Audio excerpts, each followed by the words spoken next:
Bonjour Hervé et bienvenue. Merci d'avoir accepté de prêter votre expertise à la télévision nationale. Alors on sort d'une Coupe du Monde avec l'Argentine au sommet. Est-ce que c'était pour vous prévisible? France-Argentine. Non, alors c'est pas une finale, c'est la première fois qu'il y avait une finale France-Argentine. Quand on voit l'affiche France-Argentine, c'est pas une surprise. On se dit deux nations qui effectivement peuvent se retrouver en finale. Maintenant, bien malin qui aurait dit, après la défaite par exemple de l'Argentine contre l'Arabie Saoudite, qu'on allait retrouver les Argentins vainqueurs de la compétition. Donc ça paraît logique comme ça si on n'a pas suivi la compétition. Mais le chemin a été plus qu'escarpé. Les deux équipes ont perdu des matchs dans ce parcours. Personne n'a fait de parcours parfait. Donc voilà, bon, l'arrivée, c'est... Faut pas oublier qu'une Coupe du Monde, quand on gagne une Coupe du Monde, on est champion du monde pour 4 ans. Mais on n'est jamais que le vainqueur d'un tournoi qui n'a duré qu'un mois finalement. Voilà, donc il y a un côté à la fois historique, permanent, et puis un côté très aléatoire et qui compte, qui est sur la durée, une durée assez réduite finalement. Voilà, mais bon, c'est le jeu. Les Argentins sont champions du monde. Absolument. Alors, on a vu aussi l'Afrique se démêler, comme elle pouvait, avec le Maroc qui s'en tire un peu avec ses demi-finales. Vous qui suivez les joueurs, le foot de par le monde, l'Afrique, on peut davantage y croire? Oui, enfin, il y a une logique à voir les équipes africaines performer de plus en plus.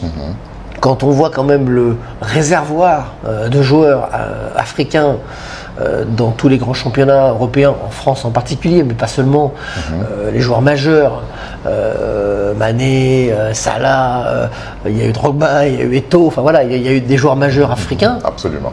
Il est finalement logique que les nations finissent par passer des caps. Alors, on se rend compte que c'est long quand même, parce que ce cap entre le quart de finale et la demi-finale, il a fallu des années, beaucoup de temps.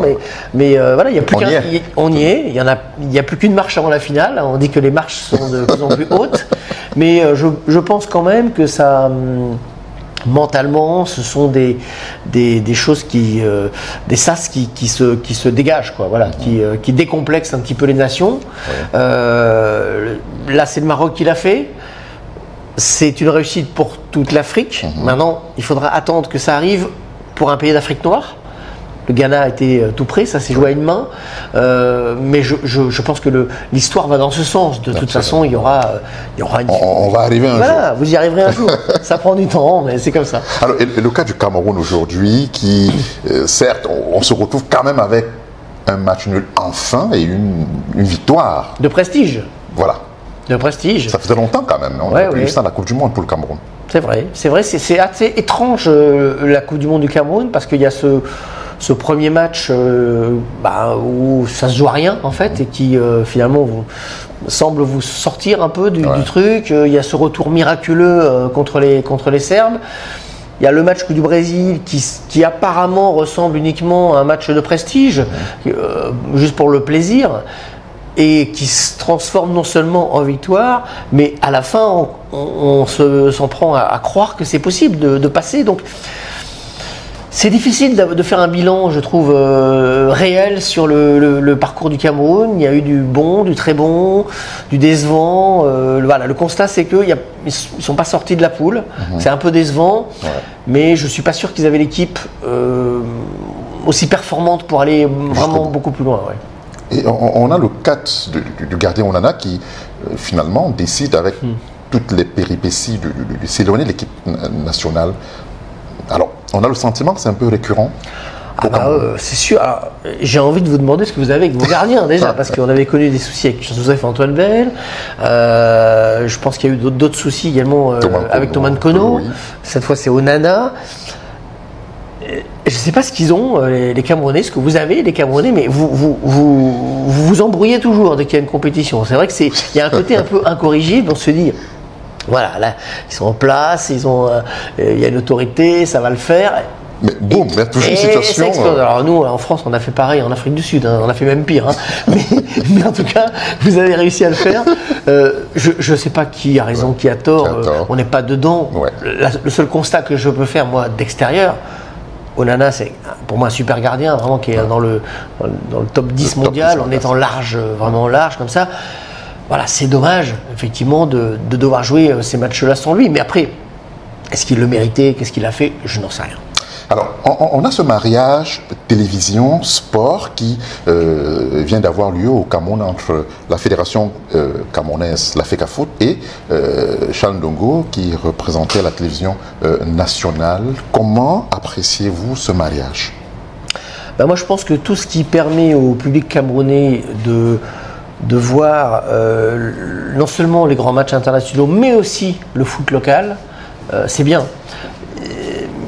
Si on s'intéresse à ce qui s'est passé dans cette Coupe du Monde, le Maroc par exemple, le Maroc a performé avec une équipe qui était composée à la fois d'expatriés, de joueurs de seconde génération qui avaient choisi le pays de leurs parents, mais aussi de locaux, effectivement, une grosse proportion de locaux. Et je pense que, bien sûr qu'il faut continuer, certainement qu'il y a beaucoup de joueurs africains qui rêvent d'aller dans le championnat européen, qui vont faire des grosses carrières, mais il y a quand même tellement de bons joueurs au Cameroun que c'est important qu'il y ait un championnat également local. Tout le monde ne peut pas aller s'expatrier, réussir à l'étranger.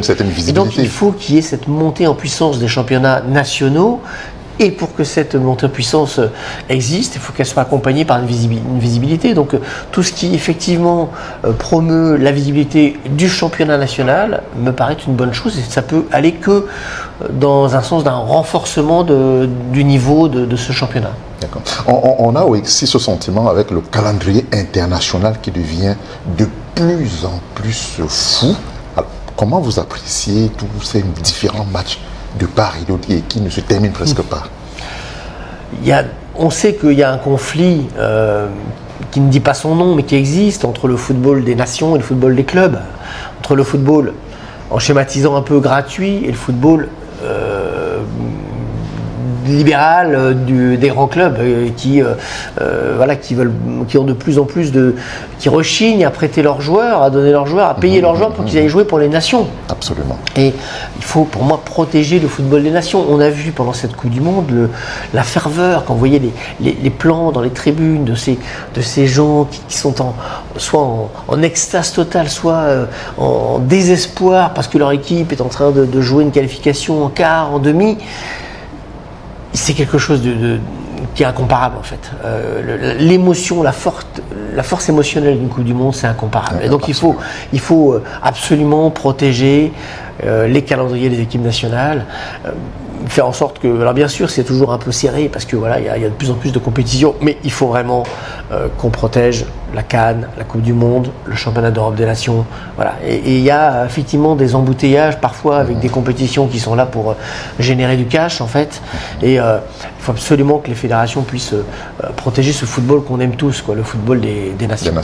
On a également la CHAN qui arrive là en janvier en Algérie, qui est encore un championnat de plus pour les locaux.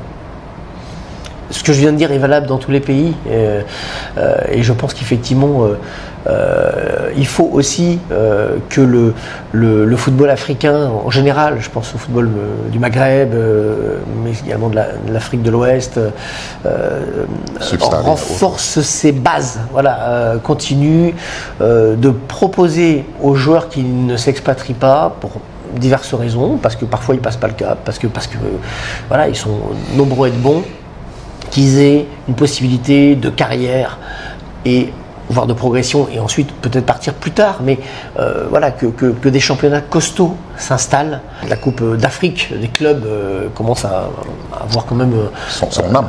Voilà, son âme et une bonne résonance. Il faut absolument que les championnats nationaux se développent, aussi bien au Maghreb qu'en Afrique. Merci Hervé, et merci également au Paname VIP qui nous reçoit dans ses locaux. Merci. Avec plaisir.